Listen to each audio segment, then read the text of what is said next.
to In the Rising podcast. My name is Bettina, and I am the host of this show. This is the platform that I have chosen to talk about living a life that is in your joy, in your truth, having self-confidence and self-esteem, and basically leaving that whole shame-blame game behind you. Basically living a life that does not consist of many regrets. So if this topic is of interest to you, go ahead, hit the subscribe button, and I look forward to interacting with more of you each week. So today's topic is about disappointment, and I came upon this topic because I was extremely disappointed this last week. And a little background is not that I was disappointed in an event. It was more a complete disappointment in a person. And that person was linked to an event. So it was just an entire disappointment, including working on homeschooling, which is also difficult while you're working. But I will put that aside. One of the things that I really had to do this weekend, over this Labor Day weekend in 2020, was just kind of re-put myself back together. I was not tormented all the way down, but really disappointed. That kind of disappointment that lingers with you, just kind of like Eeyore with that little cloud where you just feel it. You cannot shake it off.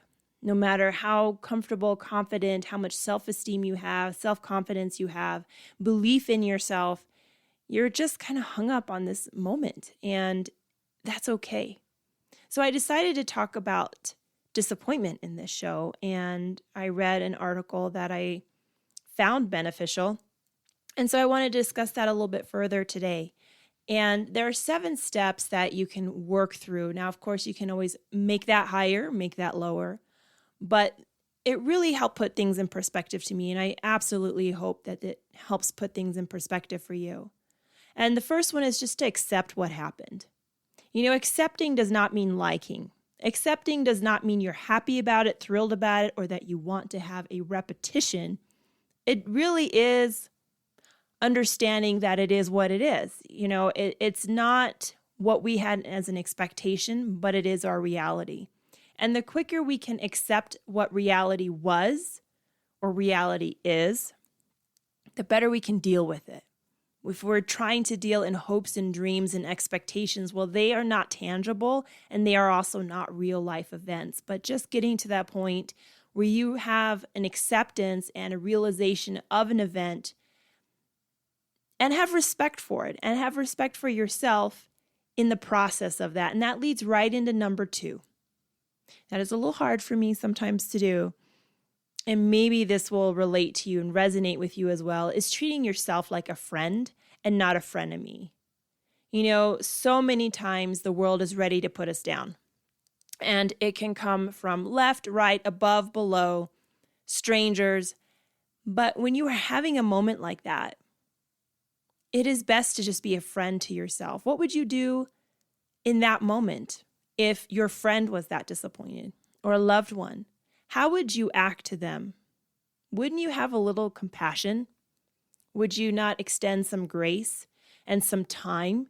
Not to, you just have to get over it. Or, you should not run into your own story. Well, this is what happened to me. This is how it related to my life. Let me tell you a time when this happened to me. It's not about that. It's about your friend in that moment. And in that exact time frame, it's about you just dealing with your disappointment. And it's okay if it takes a couple hours. It's okay if it's a process and it kind of takes a week or 2. Some disappointments are smaller. You didn't get a parking spot close to the store. And some are a lot bigger, especially when it's disappointing with friends or loved ones. So just treat yourself that way. And this leads to number 3, is recognizing your big expectations. I love big expectations because I believe it is a lack of having big expectations that keeps us in the same cycles over and over again. There are people that you will meet that never, ever believe they're going to leave that small town. And sure enough, they never do. And it's not wrong to leave, or stay where you were born and raised. But if you have a belief that's all that's out there and that's what you're destined to do and destined to be because that's well the way it is, then it's sad because it was never a real big expectation. If that's your thing, like I never want to leave my family, and I have met people who've said, my family is my career. I am not leaving this place and I'm not going to pursue a career. I'm going to be the best aunt or uncle to all these family members. That is their expectation, which is wonderful. But recognizing what your expectation is and being the best friend, the best spouse, the best worker may be part of your expectation. And recognize that you actually have some, which is great. Number 4 is just to distract yourself in a healthy way. Not alcohol, not excessively eat food, but just take that time to do things that you really enjoy. And for me, that's reading. And I read a phenomenal book this week by a classmate of mine. And I was so enthralled in the story and just realizing that I knew this author of this incredible book. And I'm going to put it in the comments below. It's just an amazing book about how she dealt with things in her own life, her own disappointments. Her mother passed away when she was 12 years old from breast cancer. Her mom was 45, she was 12. Her dad was not that loving father, and on the wedding day, as he walked her down the aisle, said, "I'm glad to be getting rid of you." There are a lot of lost, expectations there, but I was able to really get into her story and feel empathy and look outside myself and realize we all have disappointments. I think a lot of times we get so stuck in our own life. Well, my money situation is this, and my family situation is this, and my health situation is this. We're so disappointed in our own stuff that we don't even see the glimmer and the glory and the life. So distracting yourself with other things, and sometimes that may be a Netflix binge, but just distracting yourself is beneficial. Number 5 is asking yourself the right and the big questions. Like, did you give yourself enough time and prep time?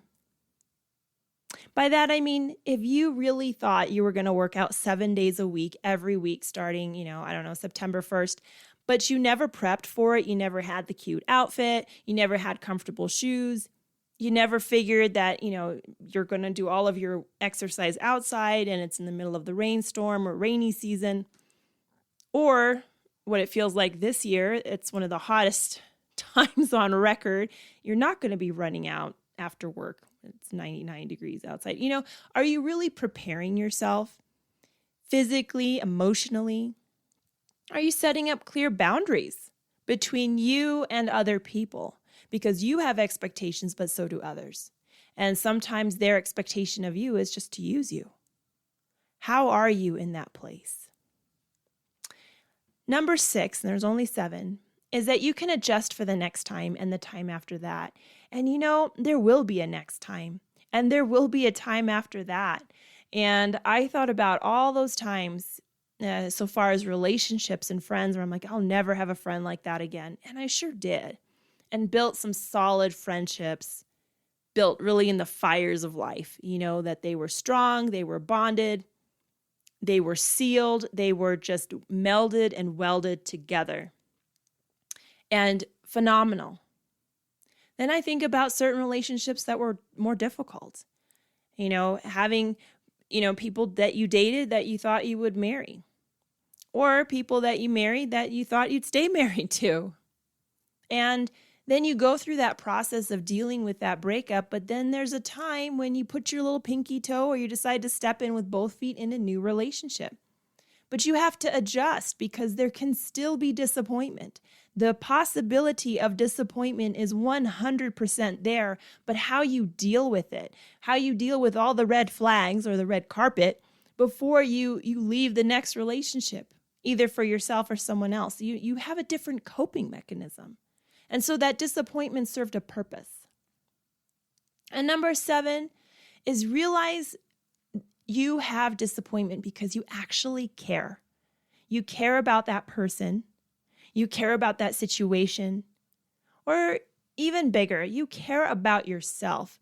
For me, one thing that I really value is my own name And not because it's associated with I don't know how many letters after it, but I associate with Bettina as in someone who knows about me, hears about me, realizes that I look to build other people up. That's something that is a central core value to me.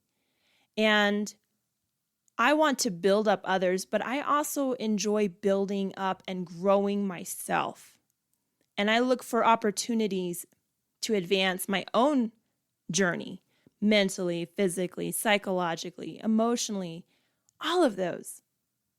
And that is because I care about what impact I can have on those around me.